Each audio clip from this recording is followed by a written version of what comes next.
welcome. How's everyone doing today? Good?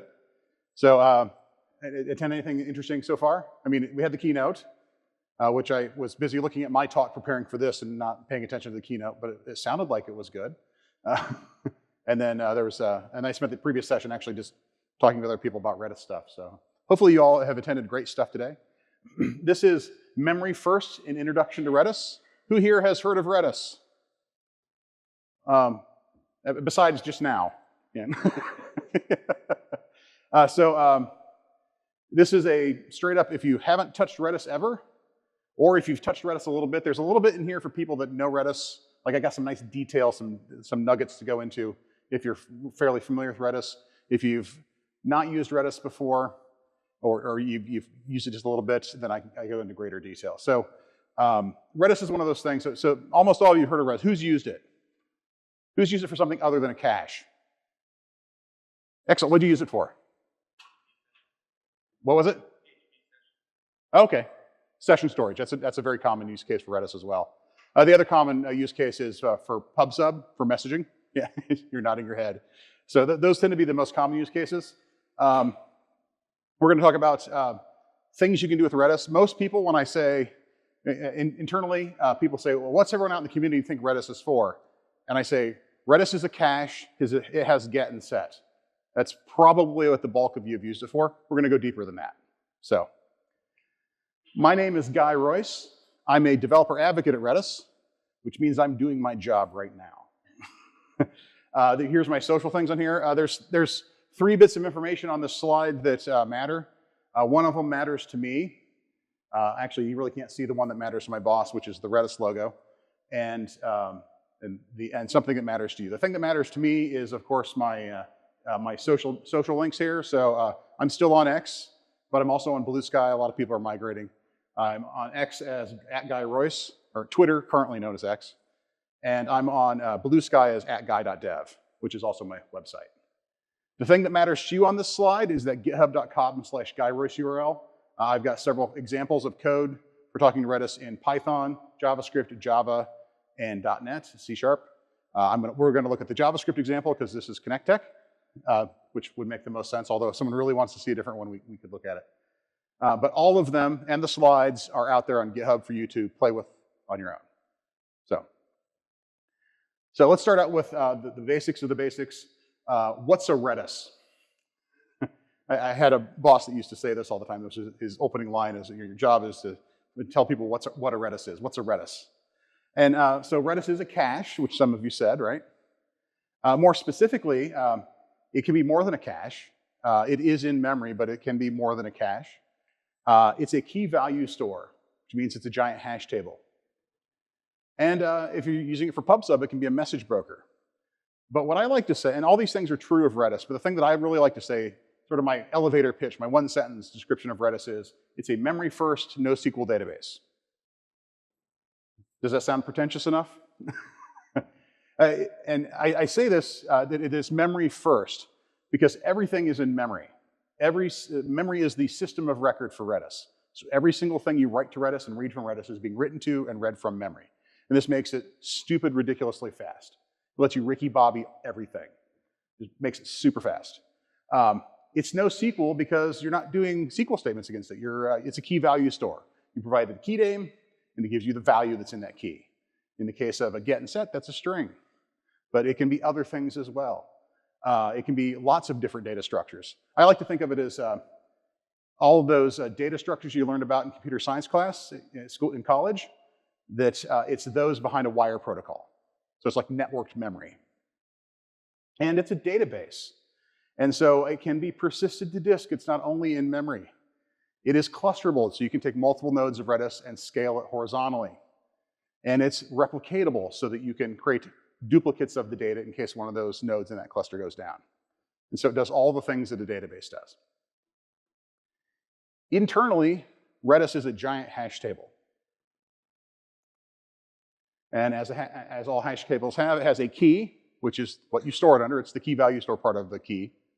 It's the key part of the key value store.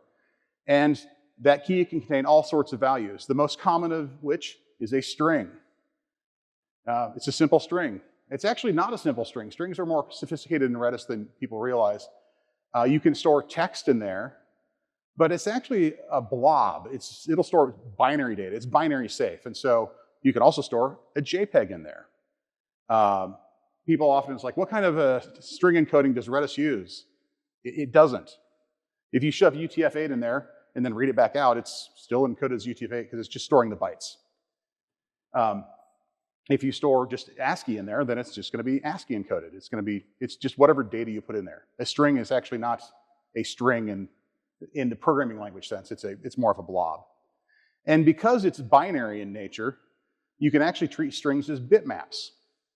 So if you have a string that contains, say, 40 bytes of data, there are commands that allow you to read that and say, well, give me the value of the bit in position 17.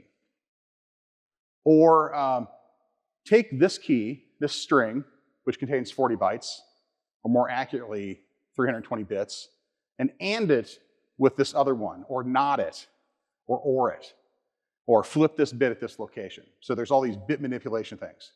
This is actually a fairly underutilized, it's a feature that a lot of people aren't aware of, that you can actually treat the binary data in Redis as binary.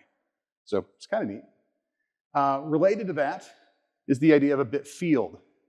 A bit field is, again, actually just a variation of a string. It's a string being stored as binary data, but instead of going in and saying AND or these together or give me the value of a particular bit, you can treat arbitrary sequences of bits as numbers, and you can read and write them. So you can go in and say, starting at bit 13, give me the 13-bit signed integer that's at that location. And then at bit 17, which overlaps with what I just described, give me the 19-bit integer signed that's at that location. So you can extract and modify arbitrary integers. This is, I think, actually one of Redis's coolest features. It doesn't get used a ton because most people aren't operating at that low of a level. But I actually used it to do a advent of code a few years ago where they had this problem where you had a stream of, they gave you a hex string, and you had to convert it to bits and say, well, the first 3 bits mean it's this message type, but the next 3, or it's this other message type. And then depending on the message type, you would go in and say, well, if it's message type 1, then the next 27 bits are a message that's broken up this way. And if it's message type 2, then the next 48 bits are some message, et cetera, et cetera. And I was able to use bit fields to create a really simple state machine by loading it all into Redis. So it has its uses. We're just not usually operating at that low of a protocol. Good for IoT stuff. So these are all strings, which is why they're all red. Hashes, I don't think it's really clear here, but that's a blue background on a darker blue background. Hashes are key value pairs. Like Redis is a giant hash table with keys and the values can be strings. They can also be other hashes. These hashes are made up of fields and values, and we call them fields to distinguish them from the keys in Redis. Otherwise, it gets confusing to talk about.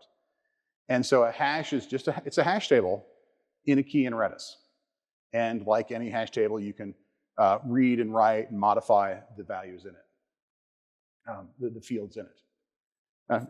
And you might be wondering, if I can put a hash table in a key in Redis, can I put a hash table in a field in a hash in Redis? Like, can I create hash tables inside of hash tables inside of hash tables inside of hash tables? The answer is no. You cannot do that. The values in a hash table, both the fields and the values are both strings, which means they're binary safe, and you can do a lot of the stuff that you can do with regular strings. But it means you can't put a hash table inside of it, so you can't nest them. But there's a data structure that solves that problem later. Another data structure in Redis is a list. This is a doubly linked list. It's a list of strings. And again, these are binary safe strings. So this could be images, this could be just text, this could be whatever you want it to be. And there are commands to allow you to push and pop from the beginning and end of the list and to traverse the list. And so it does all the things that a linked list that you learned about in school does.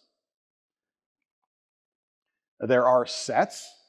This is a set theory type sets. All the members of a set are unique. If you add something to a set that is already in there, it doesn't change the set. You can get the cardinality of the set. You can ask the set, is this string a member in the set? And it works just like a set in, actually works just like a set in JavaScript, if you've used those. There's a specialized version of a set called a sorted set.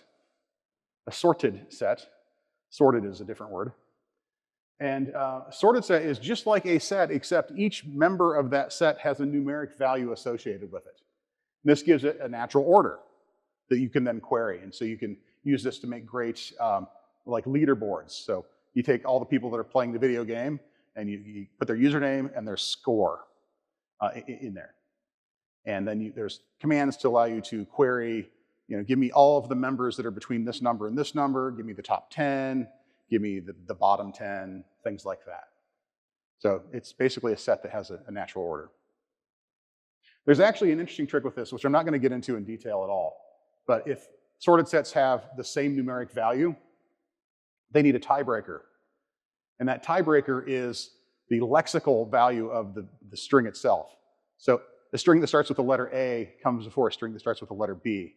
And so there's a trick you can do where you can use sorted sets to be type ahead autocomplete, where you're typing in words, and you can query it for suggested values. As long as they all have exactly the same numeric value, it'll sort them on that as well. So it's a little esoteric. It's kind of unintuitive, but it's a thing that's in there.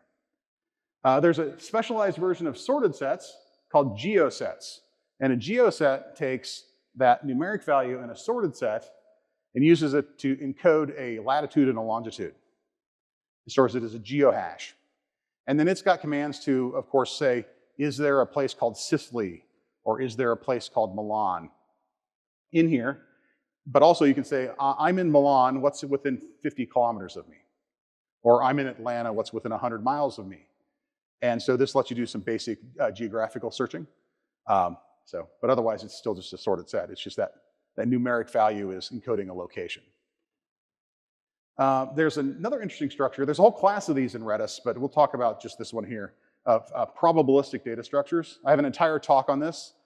Probabilistic data structures are a really, really interesting type of data structure, a class of data structure that lies to you. They're probabilistic, and so they'll give you values. You're sacrificing, with probabilistic data structures, accuracy for performance. So I can make something that's really small and really fast, but it lies to me 2% of the time, or it has a margin of error. Hyperlog log is one of these data structures that's about counting things. You can think of it as a set that you can add members to, and then the only question you can ask it is, how many members do you have? And if you've added a duplicate, it won't increase the count. If you add a unique one, it will. Hyperlog logs can store ridiculous numbers of unique values, like number of stars in the galaxy, number of atoms in the universe kind of numbers, really ridiculously high numbers, and is about 97% accurate. I think it's 97%. It's in the 90s, and takes up 12 kilobytes, which is pretty cool, right? You get a puzzled expression on your face like, how the hell does it do that? Math. There are lots of other probabilistic data structures that are part of Redis as well. Hyperlog log is just the one I have on my slide here. They all tend to act like sets that you can only ask a limited number of questions of. So in the case of hyperlog log, it's a set you can only get the cardinality of. You can only get the count. You might use this, say, your YouTube, and you want to count unique users viewing a video. This would be a way of getting an approximation without having to have like a set with a billion users in it.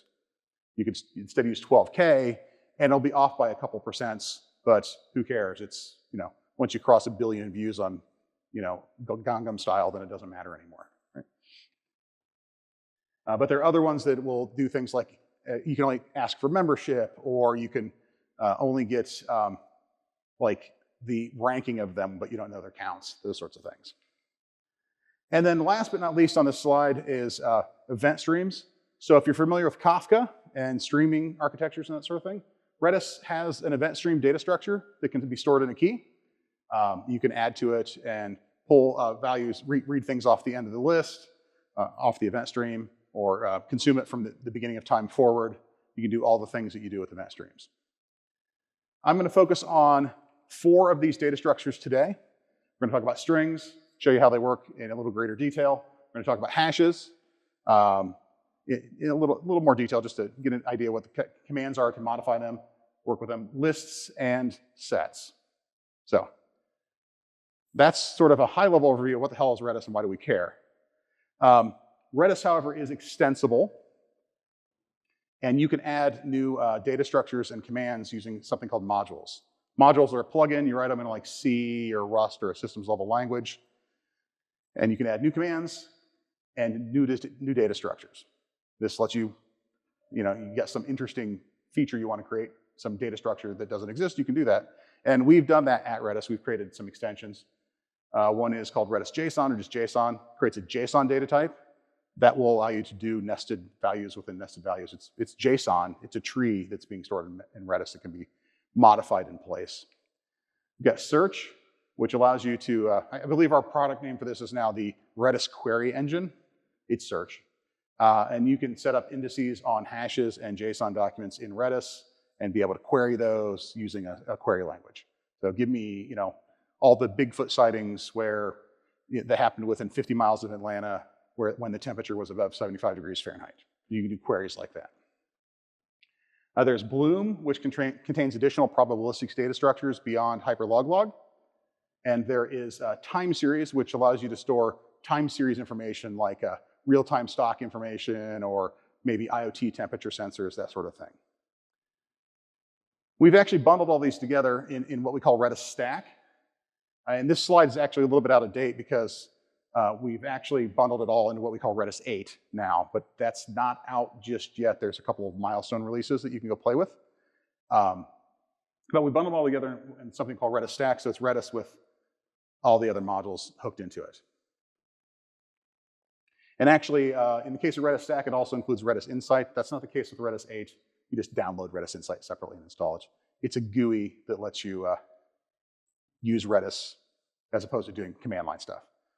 And we'll see that in a moment. So, then, of course, you can go to redis.io/try-free if you want to get a free cloud instance to play with this. You can also get Redis 8 just as a Docker image off of Docker Hub, which is how I usually do it. So, we've got a database that stores all sorts of things. How do we talk to it? Well, Redis has a whole series of commands that are sent over the wire, over a wire protocol, that do things. And so you give it a command and it just responds with results. So you can use the ping command. The ping command is used to see if Redis is up, and it returns Pong. Right? Easy peasy, right? They all work this way. Here's an example of the time command. The time command actually returns an array of values, one with the number of milliseconds since the beginning of the epoch, or the number of seconds, and then the next one with the number of microseconds. So this will give you a very precise value. There's the flush all command. Any guess what the flush all command does? Any thoughts at all what it does? It just returns OK after deleting everything. So flush all is a very powerful command that you should never, ever run in production unless you have a really good reason. It literally just deletes everything in Redis, doesn't ask, just drops it all. And there's ways of locking this out so that the random user doesn't come in and run a flush all. But be aware that Redis doesn't say, are you sure? It just does stuff. So these commands are sent over the wire using a protocol called RESP, which I can never remember what it stands for, other than the P stands for protocol. But it's a wire protocol that is used to take Redis commands, send them to Redis, and it responds with. And so, for example, let's say I want to use the set command. What set does is it sets the value of a string. And my string is named method of the day, message of the day. So set is the command. First argument is the key name that I want to modify. And then the next argument is the value that I want to set that key to. So I'm setting a string. What happens behind the scenes is this is passed. And so you pass in *3, and they're all followed by carriage return line feed combinations. So the *3 up there means I'm going to send you 3 arguments. Okay. And then $3 means The first argument is a string. That's what the $ means. It is 3 bytes long. Okay. Those bytes are S, E, and T. So here's the bytes. Here's the next set of bytes. It's a string. It's 4 characters long, and then the bytes. And then the last one is 10 characters long. And so you're saying, I'm going to tell you what I'm going to send you, and then you send it. This is the protocol. Redis will respond with various values here. Here it's using a plus OK. That's also a string, but it's a different kind of string. It's an embedded string as opposed to a raw string. An embedded string you could think of as like on the stack, and a raw string is like a pointer. It's on the heap. So in the case of OK, that's a common response, and so that's an embedded string. In practice, it's actually a pointer versus a pointer to a pointer, but the embedded strings are faster when they're good for small things. And so then that embedded string gets turned into something that I can see from a command line of OK as a human. And here we say get the message of the day, and again it says the same thing. Here we've got 2 arguments, and the first one is a string. It's the word 3 characters. The next one is 4 characters, etc. And it responds this time with a raw string of 10 bytes. So, do you need to know this? Not really, but there's value in understanding the layer abstraction underneath the tools you use. I had a colleague that he would live code in 1 hour for a talk, a Python client for Redis using this protocol. This protocol is actually not that bad. It's fairly human readable. It's all in plain text, and it would be fairly easy to parse. And in fact, you can send it from the command line, which we're going to demo here right now. So come on, computer, you can do it. Okay, so here we are. Is that readable in the back? I can embiggen it if need be. Is that? Okay. If I get any bigger, it's going to start wrapping in ugly ways. There we go. Okay, so I'm going to use netcat -cv. So -cv means, that doesn't mean it's a resume. It means send a character. The C is character return line feed after every command, every time I hit enter, and V is just verbose. And I'm going to go to localhost 6379. So I have Redis running locally on port 6379. Hopefully I have Redis running locally. Okay, I connected. So I'm going to do *1. I'm going to send you 1 argument. That argument is a string of 4 bytes. Those words are ping. It responds with embedded string of pong. So this is, I can type the protocol for this. It's obviously not the most effective way to interact with Redis, but this is a real thing that you can do. Let's go ahead and $4. I'm going to run quit. And quit tells Redis to terminate the connection. And there we go. So I was able to talk to Redis at the lowest possible level.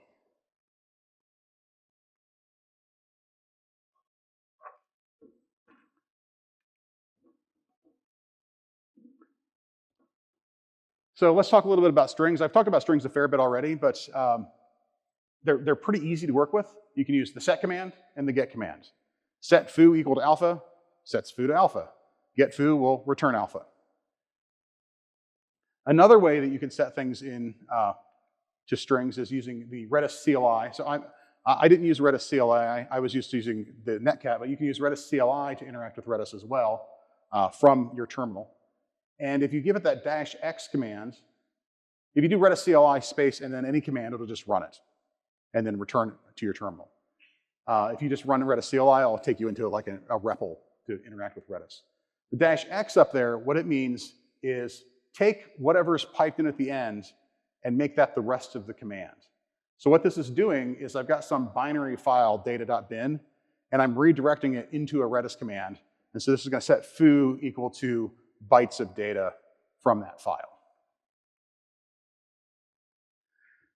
Strings can be binary, they can be embedded or raw, but they can also store numbers, which is very unintuitive. And behind the scenes, it'll actually store them as numbers. So if we say set foo to 42, it sets it to 42. And it's not storing a string containing 42. It's not storing the bytes 4 and 2. It's storing an integer with a value of 42. And then there's increment and decrement commands like incr and incrb. I have a habit of pronouncing all the Redis commands as if they're words. So inkrb is the, set add is the sad command and stuff like that. It's kind of fun. But in the case of these on the left, this is either a raw or an embedded string. But in the right, they're being stored as actual integers. So I'm going to show off that this is a real thing as well by using the Redis CLI. Show you the Redis CLI, but also show you that you can use it to set binary things and to see the numeric stuff happening. So I've got another demo here. How am I doing on time? I'm not doing terrible on time. Okay, I'm going to do Redis-CLI. And if I do like the keys command, gives me all the keys. My Redis is empty. Let's make sure it's empty. Flush all. There we go. So if I do set foo equal to bar, let's set foo to alpha. And I do a keys command, star, then I'll see that there's a key called foo. If I get foo, there's the key, the value alpha. By the way, that keys star command, never do that in production either. Something that's really important to understand about Redis is that the memory state that Redis owns that you're modifying with these commands is behind a single thread. So all commands are single threaded. The keys command, which means every command blocks other commands from running. The keys command, for now, is really safe because I have one key and it just walks through that giant hash table that is Redis and returns the one key. And if I had 100 keys, that would probably be fine. But if I had 1,000,000 keys or 100 million keys, I do keys star, it's going to walk the entire hash table for all 100 million keys and block that thread for any other user. Now, if that takes a few seconds and you're in production, that could be a problem. So don't use the keys command. I'm a bad example. Don't let me near your production servers. I have a habit of typing flush all and keys star. These are bad habits. So, so this is a simple modification, but let's go ahead and set bar to 42. If I get bar, it's 42, right? This doesn't feel remarkable. I just set it to a value. But if I look at these things internally, say object encoding foo, it says it's an embedded string. Can you see that there? It's not blocked by the podium, is it? So foo is an embedded string. If I made it bigger, set foo to something longer,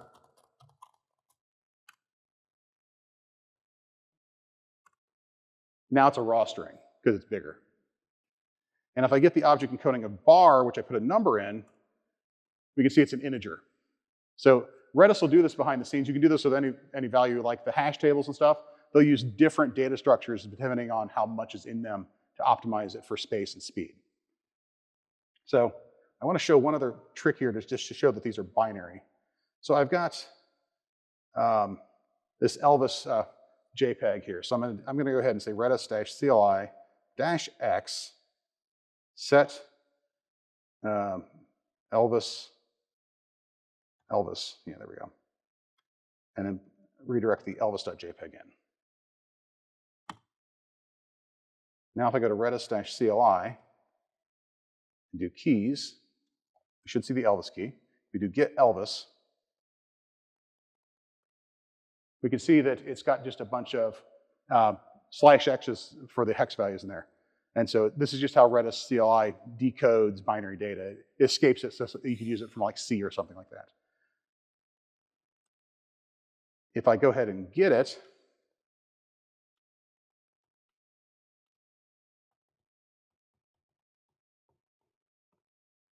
then now I have a new file here. And let's go ahead and open them. So we'll open elvis.jpg.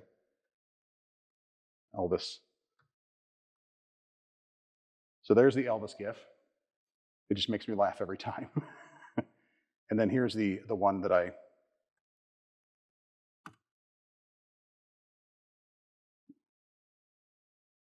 loop through Redis. So you easily store binary things.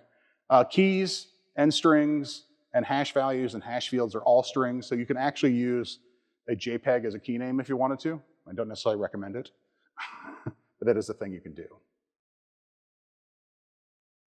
And I mentioned Redis Insight earlier. Let's embiggen this. So this is Redis Insight. It's a GUI that does what that little command line tool does. And so I hit refresh, you can see here's the keys that we have in Redis. There's a bar. And if we click on it, we can see it's got a value of 42. Actually, it should. Does it have the encoding in there? I don't think it shows the encoding. Here is foo, which is that random stuff that I typed. If we look at Elvis, we can see that it is indeed binary data. I don't know if I can change the decoding. Oh, it gives you a download option. That's a new feature. I didn't know they added that. So Redis Insight does give you options to like change the encoding of strings and that kind of stuff if you want to play with them. And they're adding new stuff to it all the time, and it's hard to keep up. But so this is Redis CLI. I actually tend to use the command line tools because it's what I'm more familiar with. But these can be really nice depending on what you're doing. So, okay, let's get back to some slides here.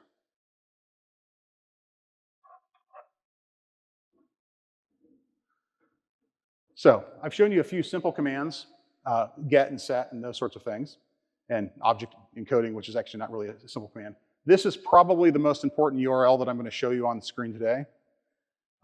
There's an entire command reference for all of the commands on Redis at redis.io/commands. I work for Redis. I worked there for 5 years. I use this almost every day. There's just hundreds and hundreds and hundreds of commands that allow you to manipulate all these data structures in various ways. Super useful resource. Once you understand the basic data structures that are out there and what they can do, then you can go look for commands that manipulate them in the ways you want. So super valuable resource. Can't recommend it enough. So keys in Redis can also be volatile or persistent. So a persistent key is a key that will stick around forever. If all the keys that I've created so far are persistent keys. By default, if I add a key to Redis, add a value to a hash, or any key has a value, that will stay there until I remove it using like the delete command or the unlink. Unlink's the better command. They'll stick around forever.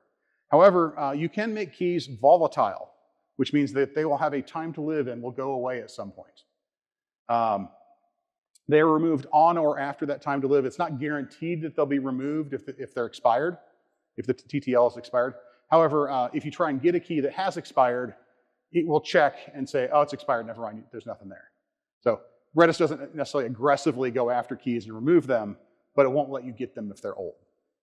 So the net effect to the end user is that they're expired. It's internal optimization. You make a key persistent by setting it. So setting foo to alpha, that creates a persistent key. Boom, that's all you gotta do. If you wanna make a key volatile, you call the expire command. You give it the key name and you give it a time to live in seconds. And so this key will expire in 1 hour. You can also give it an expire at, which says expire at this Unix epoch time in seconds. So I have no idea what that value is, but it's probably in the past at this point because I built these slides like 2 years ago. If you want to query how much time is left on a key, you can use the TTL command, tell me the time to live, or the expire time, which give you the time it will expire. And if you have a key that is volatile and you want to convert it to be persistent, you can use the persist command. And then it gets rid of the TTL. So I'm not going to demo these because they're really kind of straightforward. You say set, you say expire, you say TTL, you say persist. They're commands, you just run them. There's really no need to demo. I have a demo slide, we're going to skip it. Instead, what I'm going to talk about is some of the other data structures that I mentioned, and I'm not going to go into details on using these commands as well because redis.io/commands actually tells you what you need to know. But lists are modified with commands like you get the lpush command. Lpush takes the key name and then a value that you want to push to the left side of the list. There's an rpush, which so unsurprisingly pushes to the right side of the list. And then there's an rpop and an lpop, which will push will pop from the other side of the list. So you can use lists as queues, you can use lists as stacks, you can use lists as lists. There's an lrange command that'll let you say, well, give me the first through the 7th item in this list. Of course, that's an O of n operation because you got to walk the linked list to get the values, whereas like lpush is an O of 1 operation. And by the way, at that redis.io/commands page, there is the big O notation for their time complexity for all of the Redis commands, which is a nice feature. So lists, you just push and pop things to them. My favorite trick is there's a command called lmove. which moves things from one list to another list, and you can give it the left and right. So from list foo, move from the left side to the right side of list bar. And you can even specify it be its own list. So you can say, from me, take my thing on the right side and put it on the left side. You can actually like just make a list that circles around and chases itself. So there's lots of things you can do with linked lists. Sets are sets. They have things to add commands. So you get sad, the sad command, the loneliest of all Redis commands. It adds an item to a set. It's actually variadic, so you can add multiple items to a set. So here we're adding Alpha, Bravo, and Charlie to a set with the name foo. You can then, once you have things in there, you can ask it if something is a member using the sysmember, sIsMember, and say, is alpha part of the set? And it will return either 1 or 0. You can get the members of a set using the smembers command. It sounds like the name of a dragon, doesn't it? And the sunion, or I used to call this one sun ion, which I think is kind of funny because it's not obvious that it says that. But then my coworker came up with Sunyon, and I think that sounds way funnier. This will do a union of 2 sets. So if foo and bar are 2 sets, you can do a union on those 2 sets and get all of the members that are in all of them. Or you can do an sinter, a sinter, which gets you the intersection between these 2 sets, or an sdiff, which is the difference between 2 sets. There's an smove command that moves a member from one set to another. It's smove, which is fun to say as well. So there's lots and lots of commands to manipulate sets and make them work together. And then hashes, for the most part, you're going to use these 3 commands working with hashes. There's hset, which lets you set a key, the field, and the value. So this is saying, create a set named foo if it doesn't exist. If it does exist, just modify it. Set the field alpha in there to the value of a. And then hget will let you get a particular field. So in the hash in key foo, give me the value that's in field alpha. Hset is variadic, so I can say set foo alpha A, Bravo B, Charlie C, etc. Hget is not variadic, and so it's just key and value. Yes, sir? Does that slow performance down at all? The hget, the hset?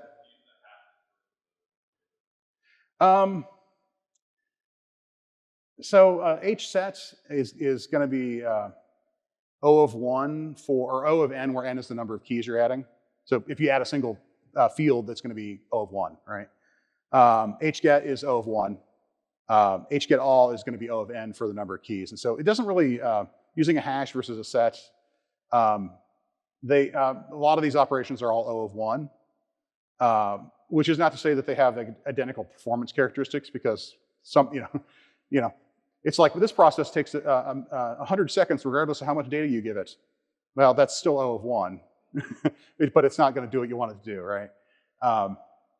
So I don't, I mean, honestly, all these things are sub-millisecond response times, and so I don't know if I could say with any authority that adding to a set is any faster or slower than adding to a hash. And Redis is also swapping out the underlying data structures depending on their size. Because like if you only have like under 100 items, this data structure might be more performant, and then it'll swap it out when it grows and swap it back out when it shrinks and stuff like that. So I don't know if I have a really solid answer for you, but they're all stupid fast. So yes, absolutely. Yeah, so this is how you interact with these core data structures at a high level. I'm not going to demo them. I'm going to show code at the end instead that shows these in use. I'm going to show hashes in use from JavaScript. So I'm going to skip this demo slide as well. And I'm going to talk about JSON as well. So JSON, I mentioned this earlier. JSON is one of those data types that was added from the JSON module, which means it's now part of Redis 8.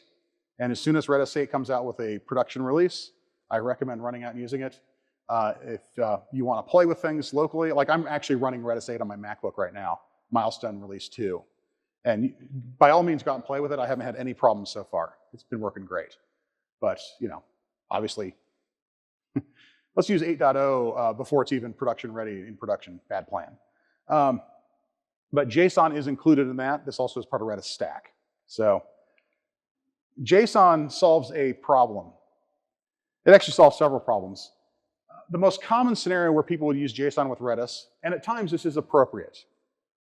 Like if you're just taking an API call and it's JSON, like let's say you're caching the results of a weather API. That weather API, you're going to cache it because the weather doesn't change every 20 minutes, contrary to what everyone says everywhere in the world, stick around and it'll change in 20 minutes. That doesn't actually happen. And so if you had some API that returned JSON with weather data in it, you could just shove that JSON string into a string and then retrieve it and then parse it in your client and you're good to go. That's performant. It's a great way to use Redis. You don't need to use Redis JSON for that. You can use a string. It's more performant. But if you're doing some sort of like object serialization where you've got JSON that has, you got some object in your code and you're turning into JSON and then storing it in Redis as a string, and then you want to modify it, you got to pull that JSON back out, rehydrate it, get a new object, make your changes, reserialize it, and write that JSON back out to Redis. Well, that's 2 commands. And so I read it, I modify it, and then someone else reads it and modifies it, and then I modify it. Right? So I could step on someone else's changes, they could step on mine. And that's a problem with using strings to store JSON. And so we added a JSON type that instead of having to load all that JSON up into code and modify it in place and then write it back out, there are commands that allow you to interact with JSON documents. So here we have JSON.set. We give it a key name, we give it a path, and we give it a string containing JSON. Now, that path is $, so that's the root. In this case, that will replace the entire JSON document if it exists with a simple JSON document that has bar and alpha. And if you want to query it, you can say json.getFoo and give it a path. And so that will say, give me the value that's in bar, which would return alpha. However, when you go to set it, you don't have to do the root. You can do any JSON path you want, including ones with wildcards. And anywhere where that path is matched, the value will be set. So what this is doing here is json.setFoo $.bar says find bar in an existing JSON document and set it to 42.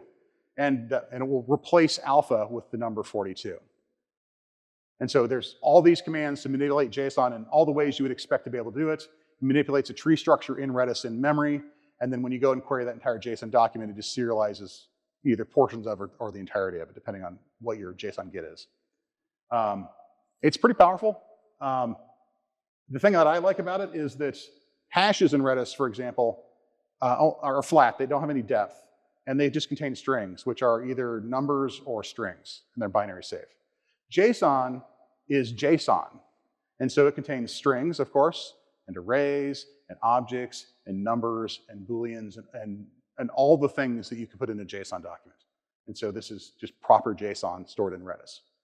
And so I think Redis JSON is pretty cool. I've used it quite a bit. And I'm actually going to demo it here a little bit because it's kind of interesting. Okay, let's go here. And I'm going to go to here. So I got to, am I getting feedback here? Check, check. Okay. We'll do Redis-CLI JSON.set. Now, I got a sample JSON here. Let's see if I can pipe that in there.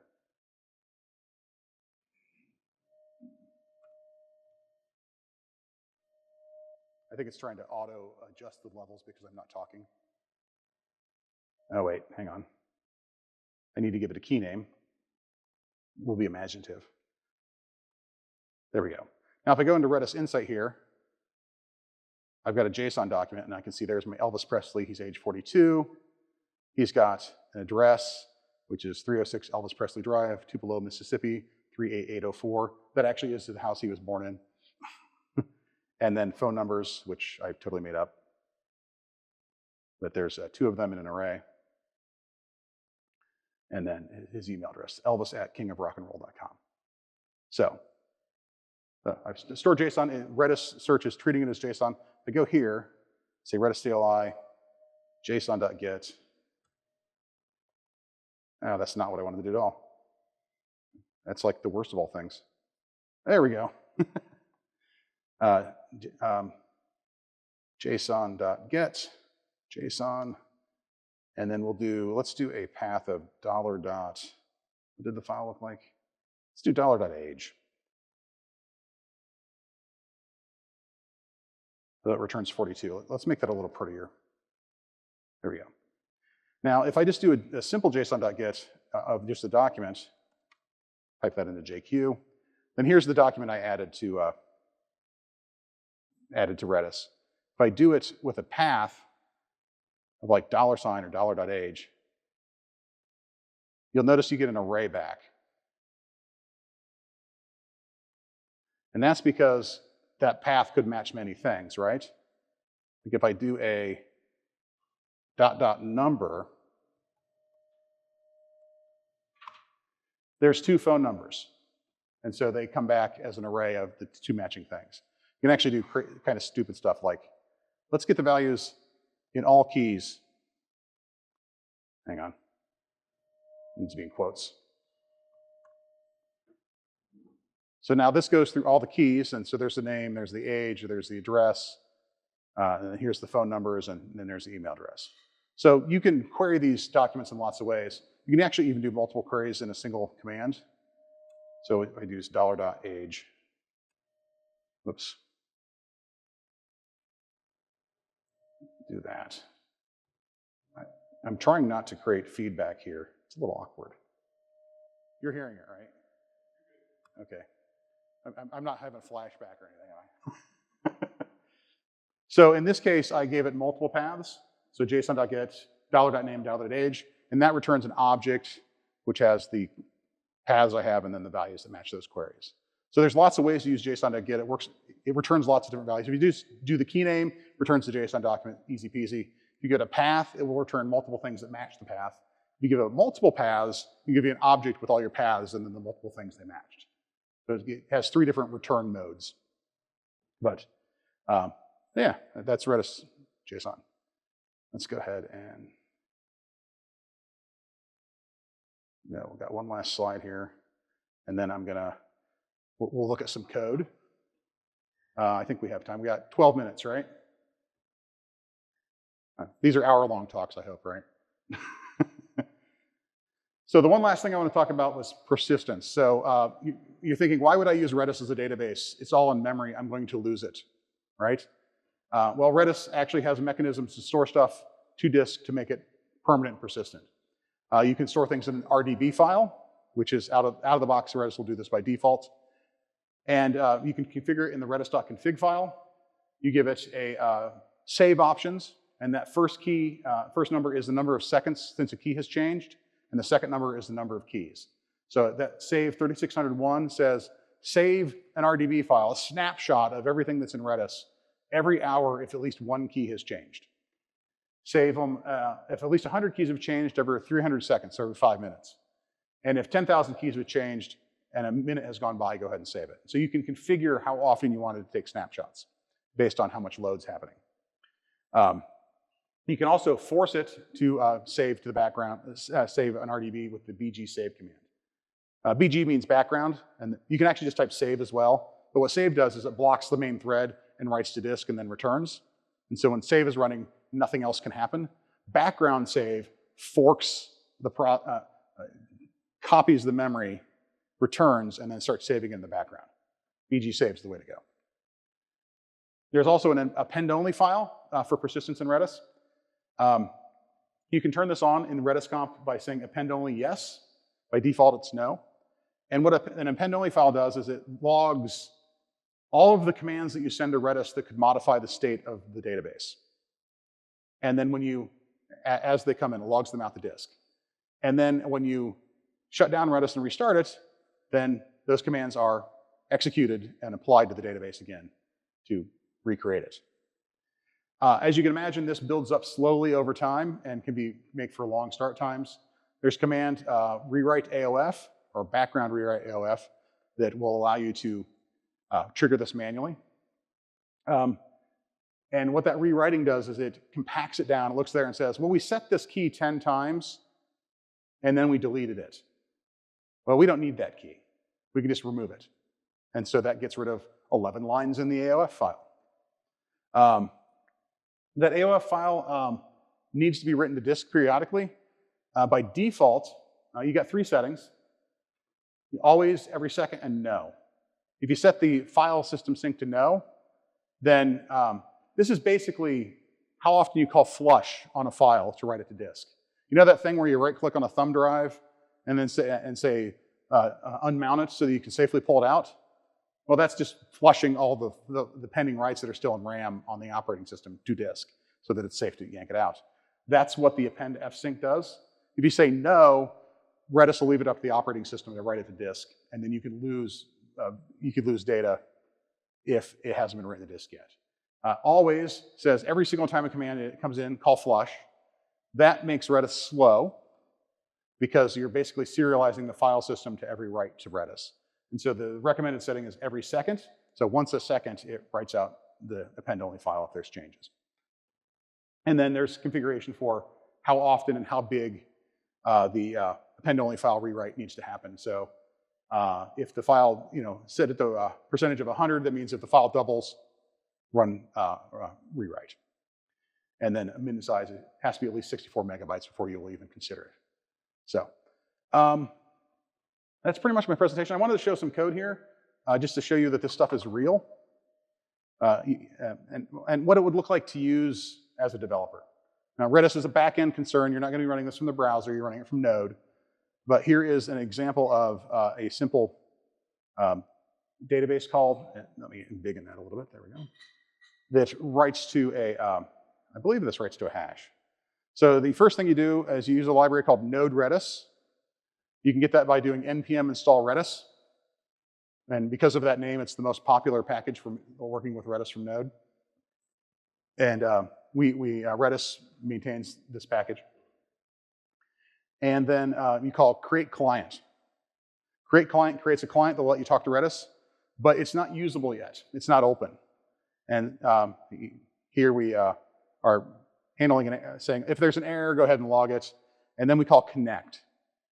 So connect then actually connects the client to Redis. This is asynchronous. You need to await it. Not awaiting this is a really common error.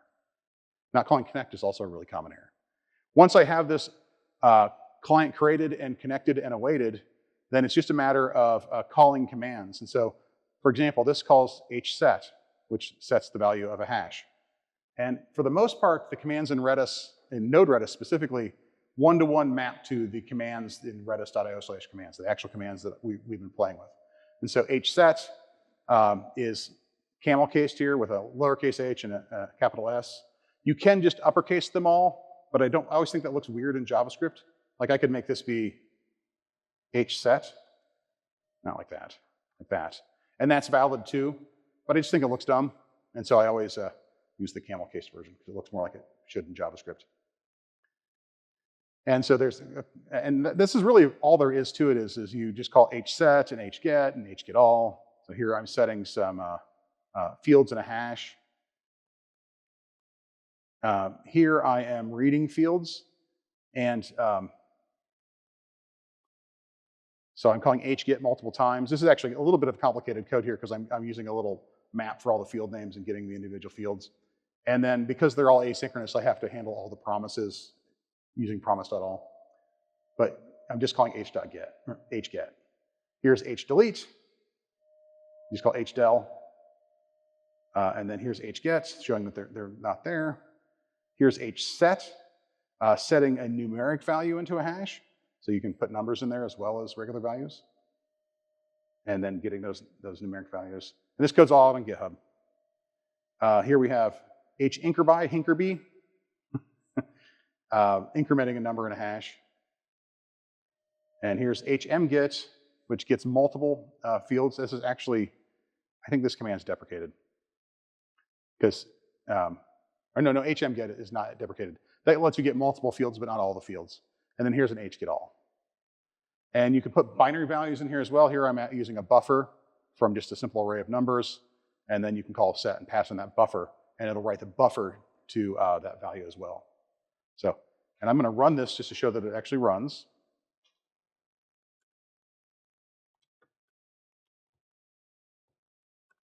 No, not Java. We'll do npm run start.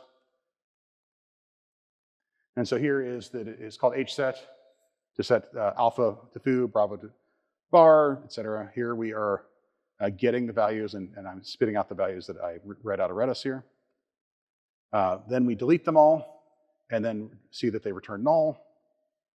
And we add some numbers, and we get the numbers, and we increment a number from 4 to 5. We get multiple values, and then we do an hgetAll. And that shows alpha is 5, bravo is 2, Charlie is 3. And here we are writing and reading a buffer, and it all works. So hey, it's code, it's real. So we got about 4 minutes left, I believe. So that was my super quick demo.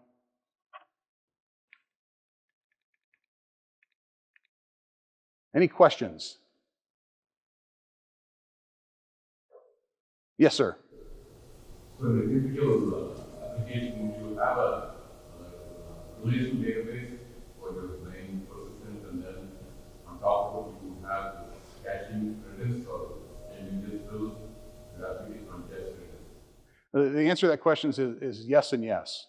So a very common use case for Redis, of course, is for caching, where you do a simple cache aside pattern where I look in Redis for my data from my relational database. If it's there, I return it. If it's not, I go and do a select star from whatever. And then I take that and write it to Redis with an expiration. And then I build, it's called a cache aside pattern. But because Redis is persistable, and we have search and JSON and a bunch of data structures, I mean, we've been adding vectors to it as well, which is doing quite well.